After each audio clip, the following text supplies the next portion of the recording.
ஸ்ரீமதே ராமானுஜாய நமக. ஆழ்வார் எம்பெருமானார் ஜேயர் திருவடிகளே சரணம். ஆச்சாரியன் திருவடிகளே சரணம். வேதசாரனுக்கும் குமுதவல்லிக்கும் கமலாவதி என்கின்ற பெண் பிள்ளை பிறந்தாள். எம்பெருமான் கமலாவதியை மனம் புரிந்து கொண்டான்.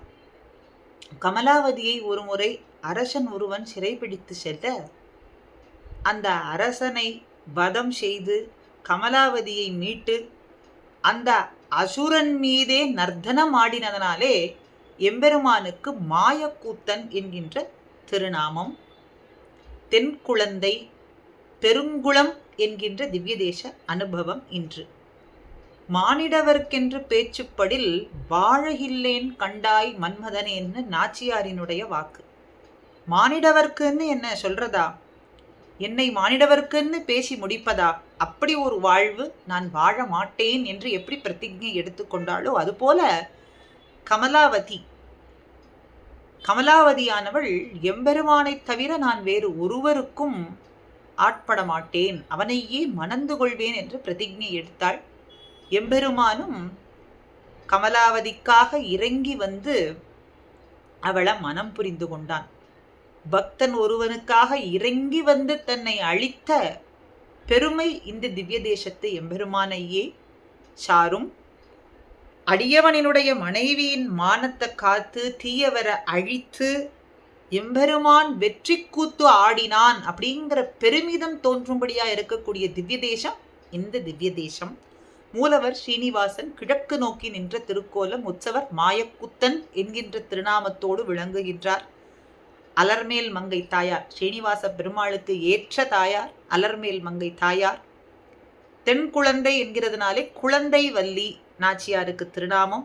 பாலவல்லி குழந்தை வள்ளி, குழந்தையாக எம்பெருமான மனம் புரிந்து கொண்டதனாலே குழந்தை வள்ளி என்றும் இந்த திவ்ய தேசத்து தாயாருக்கு திருநாமம். பெருங்குளம் தீர்த்தம் பெருங்குளம். ஆனந்த நிலைய விமானத்துக்கு கீழே தேவகுரு பிரகஸ்பதிக்கு பிரத்யக்ஷமாக காட்சி கொடுத்து கொண்டு எம்பெருமான் எழுந்தருளியிருந்து அருளை சுரந்து கொண்டிருக்கான். நம்மாழ்வாராலே பாடப்பெற்ற திவ்ய தேசம் ஒரு பாசுரம் வன்குருகூர் மாறன் பாடிய பெருங்குளம் என்று இந்த திவ்ய தேசத்துக்கு ஏற்றம். ஒரு பாசுரத்தாலே இந்த திவ்ய தேசத்தை குறித்து மங்களாசாசனம் செய்கிறார் நம்மாழ்வார். வடச்சென்னேன் இனியன் கொடுக்கேன் கோல்வளை நெஞ்சத் தொடக்கமெல்லாம் பாடத்து ஒழிய விழுந்து வைகல் பல்வளையார் முன் பரிசு அழிந்தேன் மாடக்கொடிமதில் தென்குழந்தை வன்குடமால் நின்ன மாயக்கூத்தன் எம்பெருமான் திருநாமத்தை இங்கே மங்களாசாசனம் செய்கிறார். அழகிய வீடுகள் கொடிகட்டிய மதில்களை உடைய தென்திசையை சார்ந்த திருக்குழந்தை பெருங்குளம் என்கின்ற திவ்ய தேசத்துல ஊரின் மேற்கு பகுதியிலே நிற்பவன். கைங்கரியத்தாலே மகிழ்ச்சியினாலே கூத்தாடுகின்றானாம். கைங்கரிய மகிழ்ச்சியாலே கூத்தாடும் பெரிய திருவடியாகிய கருடனாலே சுமக்க பெற்றவன். ஆடல் பறவை உயர்த்த வெல்போர் வன்குடமால் நின்ன மாயக்கூத்தன் ஆடல் பறவை உயர்த்த வெல்போர். அப்ப மாயக்கூத்தன் மகிழ்ச்சியாலே கூத்தாடிக்கொண்டு பெரிய திருவடியாலே சுமக்க பெறும்படியா இருப்பவன். வெல்போர் ஆழிவலவனை ஆதரித்தே போரிலே வெற்றி பெறும் திருச்சக்கரத்தை வலது கையிலே கொண்டவன். அப்படிப்பட்ட மாயக்கூத்தனை விரும்பி அவனுடன் சேர்வதற்காக அடியேன் அணிந்திருந்த வளைகள் ஒன்றொன்றும் என் நெஞ்சு ஆகிய எல்லாமே இப்போ என்னதுன்னு சொல்ல முடியாது.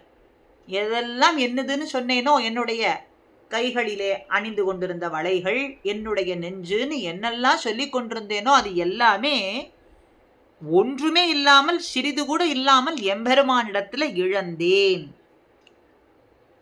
கோல்வளை நெஞ்சம் தொடக்கமெல்லாம் பாடற்று ஒழிய விழுந்து வைகல் பல்வளையார் முன் பரிசழிந்தேன். அப்போ மற்ற பெண்களுக்கு முன்பு என்னுடைய இயல்பான நாணத்தையும் இழந்தேன். இனிமேல் நான் எதை கொடுக்கிறது? எல்லாத்தையும் கொடுத்து விட்டேனே. என்னுடையதுன்னு எதெல்லாம் சொல்லி கொண்டிருந்தேனோ எல்லாவற்றையும் அவனே எடுத்துக்கொண்டான். அவனிடத்திலேயே இழந்து விட்டேன். இனிமேல் கொடுப்பதற்கு ஒன்றுமே இல்லை. தென் குழந்தை மாயக்கூத்தனிடத்துல அத்தனையும் இழந்து விட்டேன் அப்படின்னு நம்மாழ்வார் மங்களாசாசனம். பிள்ளைபெருமாள் ஐயங்காரும் தனக்குடலம் வேறான தன்மை உணரான், மனக்கவலை தீர்ந்து உய்ய மாட்டான். நினைக்கில் திருக்குழந்தை யாருவித்த சீர்கீதை பாடும் தருக்குவுளம் தையாமல் இருந்தால். ஆராய்ந்து பார்த்தேன்.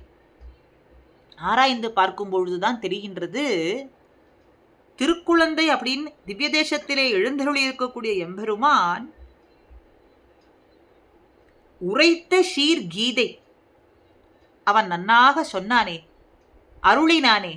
கீதை சிறப்பு மிகுந்த கீதை, அதனாலே சீர் கீதை. அந்த கீதையை பாடியதால் ஏற்படக்கூடிய மன அமைதியை ஒருவன் அடையாமல் இருக்கான்னு சொன்னா அவனுடைய ஆன்மா வேறு உடல் வேறு அப்படின்னு உணராதவனாய் தன்னுடைய மனக்கவலை நீங்கி உய்யவே மாட்டான். தனக்குடலம் வேறான தன்மை உணரான். ஆன்மா வேறு உடலம் வேறு அப்படிங்கிறத உணர வேண்டும்னா, அப்படி அதை உணராதவனாய் அதனாலே மனக்கவலையோடு எப்பொழுதும் இருப்பான். உய்வதற்கு வழியே கிடையாது. அப்போ ஆன்மா வேறு உடல் வேறுங்கிற சிந்தை நமக்கு ஏற்பட வேண்டும். அதனாலே மனக்கவலையெல்லாம் தீர்ந்து எப்பொழுதும் எம்பெருமானுடைய சிந்தையிலேயும் அவனுடைய கைங்கரியத்திலேயும் அவன் அடியார்களோடு கூடியிருந்து அவர்களுக்கும் கைங்கரியம் செய்யும்படியான சிந்தை ஏற்படும். அதனாலே உய்வு என்பது ஏற்படும். இதெல்லாம் எப்பொழுது ஏற்படும்? தென்குழந்தை மாயக்கூத்தனானவன் அருளிய சீர் கீதையை பாடுவதனாலே ஏற்படும் என்று சொல்றார். அப்போ கண்ணனாய் அவதாரம் பண்ணின எம்பெருமானே இங்கே தென்குழந்தையிலே மாயக்கூத்தனாக கூத்தாடுபவனாக, குடமாடு கூத்தன்னு சொல்றோமே, அதுபோல இங்கே மாயக்கூத்தா வாமனா ஆழ்வார்படி மாயக்கூத்தனாக இங்கே எழுந்தருளி இருக்கிறானாக. மாயக்கூத்தன் அருளிய சீர் கீதை, சிறப்பு மிகுந்த கீதையை பாடினாலே போரும். அவனுடைய திருவடிகள் எளிதாக நமக்கு கிடைத்துவிடும் என்று காட்டுகின்றார். எளிமையான உபாயத்தை இங்கே பிள்ளைபெருமாள் ஐயங்கார் பாசுரத்தின் மூலமாக காட்டிவிட்டார். ஆக நாம் செய்ய வேண்டியது எம்பெருமான் அருளிய கீதையை தப்பாமல் கற்றுக்கொண்டு ஓதுவது. ஸ்ரீமதே ராமானுஜாய நமஹ.